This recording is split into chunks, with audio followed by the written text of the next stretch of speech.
dikala susah, dikala senang.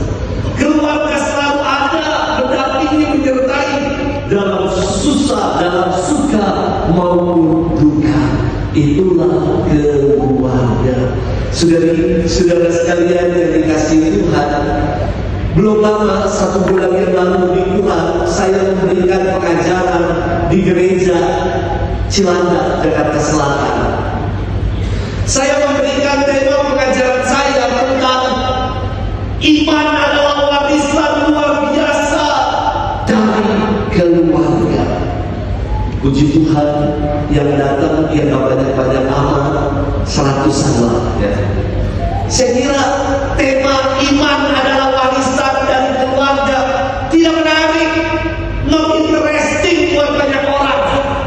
Pasti kita lebih suka mendengarkan pengajaran dengan tema puasa kegelapan. Itu kalau tentang puasa gelap ya. Belum lama kan beberapa waktu paroki kita manggil Romo Robini, ahlinya puasa gelap dari Kalimantan ke sini. Ada pengajaran itu, Allah, Kristus, keluarga kudus Nazaret kita penuh atas bawah karena tentang puasa gelap. Tema yang menarik kalau puasa gelap. Atau mungkin tema yang menarik adalah menjadi kaya tanpa harus bekerja. Nggak ada yang kayak gitu. Tetapi temanya menarik kalau yang kayak begitu, Bapak saudara-saudara. Namun pengajaran tentang iman, apaan itu? Malah sepi biasanya. Saudara-saudara sekalian yang dikasihi Tuhan, dalam pengajaran itu saya bercerita tentang apa yang saya alami di dalam keluarga. Mama papa saya itu punya 4 orang anak. Saya anak ketiga dari 4 bersaudara.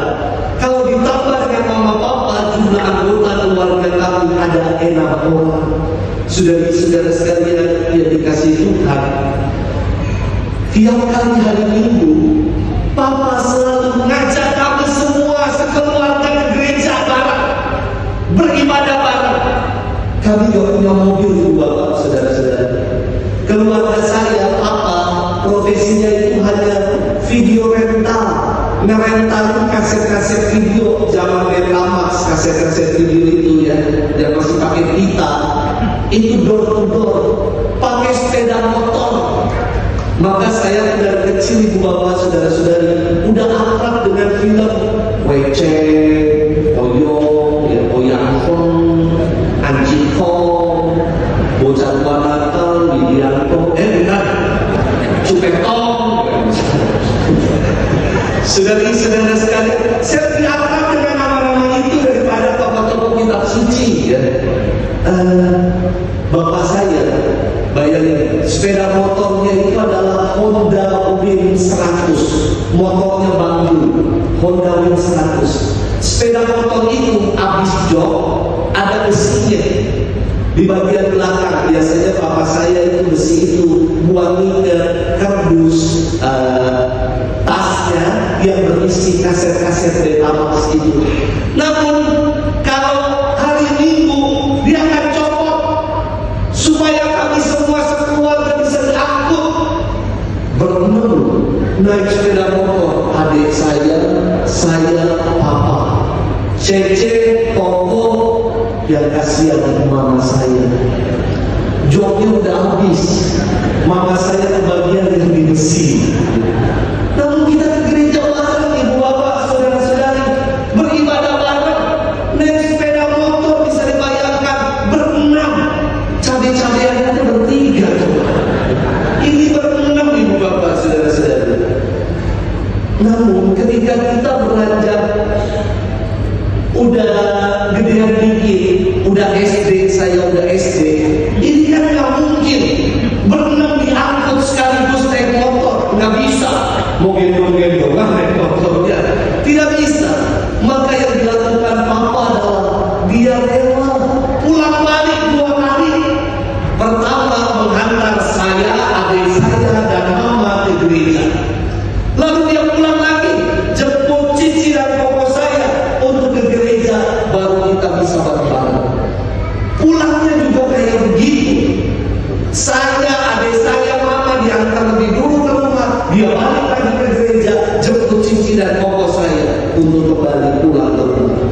Itu semua dilakukan Bapak semasa saya kecil.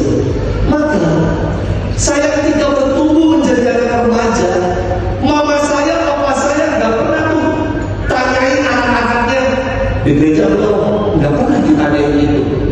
Karena kami otomatis akan ke gereja sendiri. Kalau nggak ke gereja tuh kayak ada yang kurang, kayak nggak damai. Kami dari kecil dibiasakan ibu bapak saat doa bapak kami, saat bapak kami dinyanyikan, Bapa kami yang ada di surga. Papa mama akan gandeng semua anak-anaknya. Kami berelok dari anak-anak.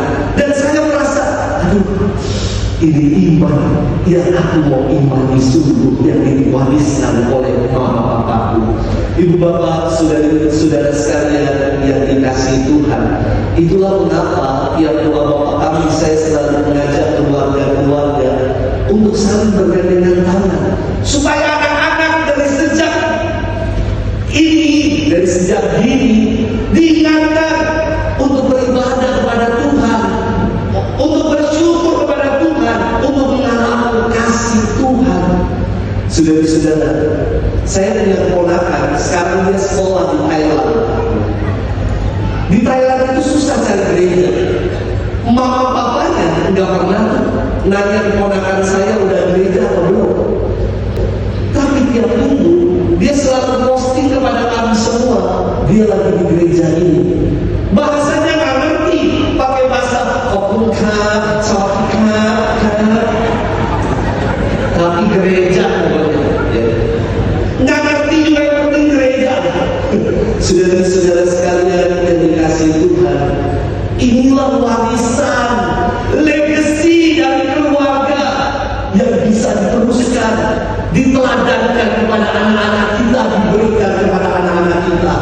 Warisan bukan soal rumah yang gedong, bukan soal logam mulia, bukan soal properti, tapi warisan yang berharga yang bisa dilanjutkan dan diteruskan adalah legacy iman akan Kristus yang akan menyelamatkan kita.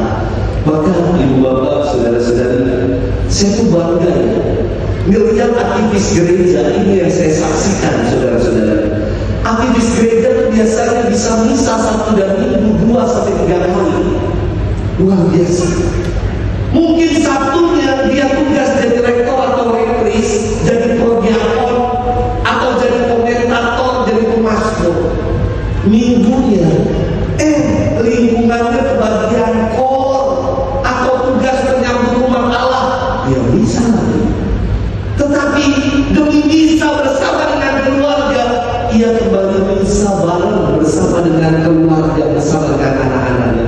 Saya kagum sekali menyaksikan pribadi-pribadi yang demikian. Tiap Sabtu dan Minggu hobinya ke gereja, hobinya. Ibu bapak, saudara-saudari, pasti orang-orang yang demikian, saya selalu katakan hidupnya tidak jauh dari kerajaan Allah. Saudara-saudara sekalian yang dikasihi Tuhan, mari kita bertanya, apakah di dalam keluarga-keluarga kita telah menghadirkan Tuhan? Apakah di dalam keluarga-keluarga kita telah berjuang untuk mewariskan iman akan Kristus kepada anak-anak? Di dalam keluarga Kudus Nazaret ini istimewa. Bunda Maria Santo Yusuf mewariskan iman mereka kepada Yesus. Maka sejak semula di umur 8 hari ketika Yesus sudah disunatkan, Yesus dipersembahkan bagi Allah. Dan yang istimewa tadi dikatakan dalam firman Tuhan hari ini, tiap-tiap tahun Bunda Maria dan Santo Yusuf dari kampungnya Nazaret berjalan kaki di Yerusalem ke Bait Suci untuk merayakan perayaan Paskah bersama dengan keluarga.